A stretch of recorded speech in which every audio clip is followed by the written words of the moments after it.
also presented 64 further submissions to the hearing panel. So I would be expecting that normal local government convention is to be upheld regardless of race, and that people who have a conflict are conflicted out of the decision making. And that includes members of this governing body. So that's all I'll have to say, Mr. Mayor.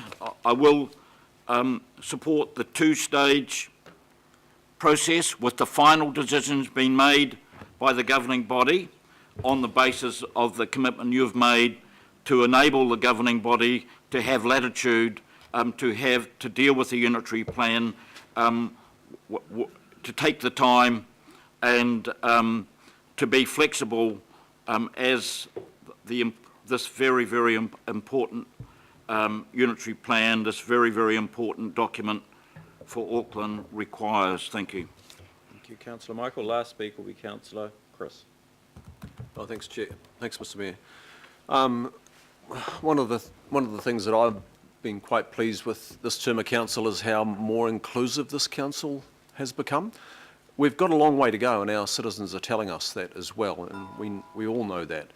But we have made strides in the direction of being more inclusive. We've put in place a significance and engagement policy, and we've got to really start implementing that now. Earlier this year, we checked ourselves in the process of the unitary plan when citizens felt that they were excluded. Remember that topic, the outer scopes? And this council said, yep, we needed to be more inclusive. We checked ourselves again.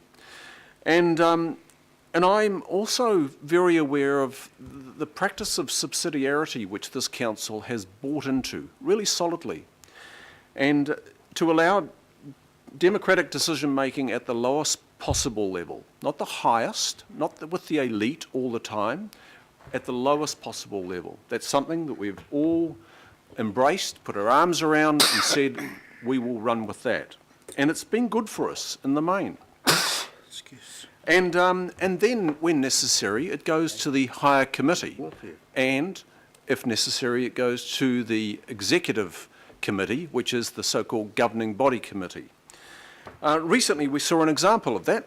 There was a matter to go to the finance committee. I think Penny Webster's as chair there, and the chair of the parks committee, Councillor Fletcher, saw that it was better suited for her committee. That was a $2.5 million fund, the Hillary Fund.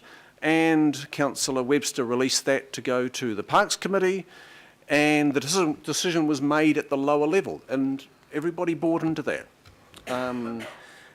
So we've gone through a long process.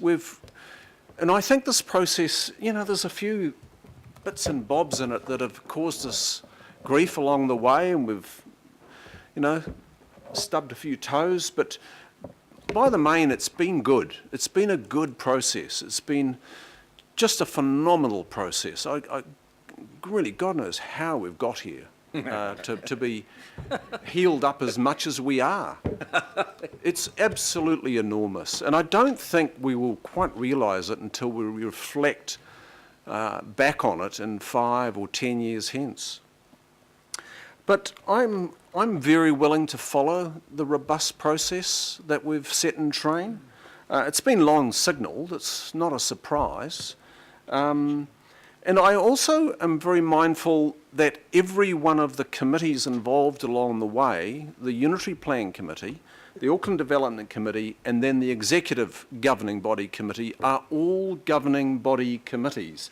There seems to be a little confusion about others not being a governing body committee. No, they're all governing body committees, every one of them. And then there are governing body or Auckland Development Committee appointments, like the mediation group that I've been part of with the Deputy Mayor, Member Filipina, and Member Leanne Namani. And we used to meet in the Deputy Mayor's office at 6 o'clock at night, through to 7 o'clock at night, through to 8 o'clock at night, while most of you had gone home. And we were dealing with quick turnaround responses that the IHP wanted us to deal with. We had probably 48 hours to turn them around, get them back so they could keep on with their work. One of the great contributors there was member Leanne Namani, the Independent Māori Statutory Board member, who, for those that don't know, has family commitments outside of Auckland, so she's often in the Coromandel, Thames I think it is. She would sometimes, if she wasn't at the meeting, conference call from the side of the road. She'd pull over to the side of the road, hold a minute, I'll get my papers out on the seat, and then tune in with us at a conference call to deal with urgent matters that had to be turned around the next day for the IHP to be dealing with. It was phenomenal commitment. I was really impressed, and that was on all manner of topics right across this unitary plan. So I think we just need to go the course. We're not far. As Councillor Cashmore said, there's 50 metres to go maybe 70, and just stick with it. And the penultimate decision making will be, I hope, and will be supporting, being with the governing body's Auckland Development Committee, and the ultimate decision with the governing body executive committee.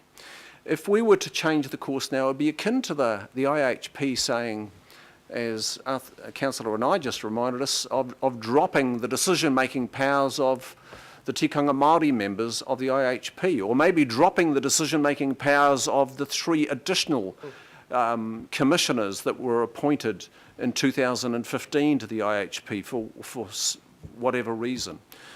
There is no reason for us to be dropping people now. The ultimate decision for us sits with the governing body, and the penultimate should sit with the governing body's Auckland Development Committee. Very good. Okay, that concludes. I'm going to call for a division on this. I use one word that I want to add to. I use the word consistent, which I believe our course of action is absolutely consistent. After hearing from you all, there's one other word, and that is fair. It is fair to let those who have been there from the start go through to the finish. We need to be fair. So, call it. Mr. Chairman, I have a question. You haven't yet ruled on the amendment I put forward. The purpose of that amendment was simply to have you in the chair. Oh, And I'm ruling. I'm I yet will to... not. Sorry. Yep. You have asked me to basically change my political structure. I will not sit in the chair of ADC. I have appointed the chair. As I appointed you chair of the Parks Committee and asked that you be on the CCO. I will never change that, and I'm not going to change the chair. So I will not accept that. It's out of order. I'm going to put the vote. By division. Yes, absolutely. Councillors, you're voting on item 13. Your Worship. Aye. Councillor and I. Aye. Councillor Brewer. No. Councillor Casey. Yes. Councillor Cashmore. Yes. Councillor Clow. Yes. Councillor Cooper. Yes. Councillor Darby. For. Councillor Philippina. Aye. Councillor Fletcher. No. Deputy Mayor Hulse. Aye. Councillor Crum. Against. Councillor Lee. Aye. Councillor Penrose. Yes. Councillor Quacks. No. Councillor Stewart. No. Councillor Sir John Walker. Yes. Councillor Wayne Walker. No. Councillor Watson. No. Councillor Webster. Yes. Councillor Wood. No. Thank you, councillors. The vote is for 13 against 8. That vote is carried, and we look forward to moving on to the next and final part of the Auckland Unitary Plan. Thank you for that, councillors. Courteous and fair debate. We're going to have lunch, and then we're back in here for the finish.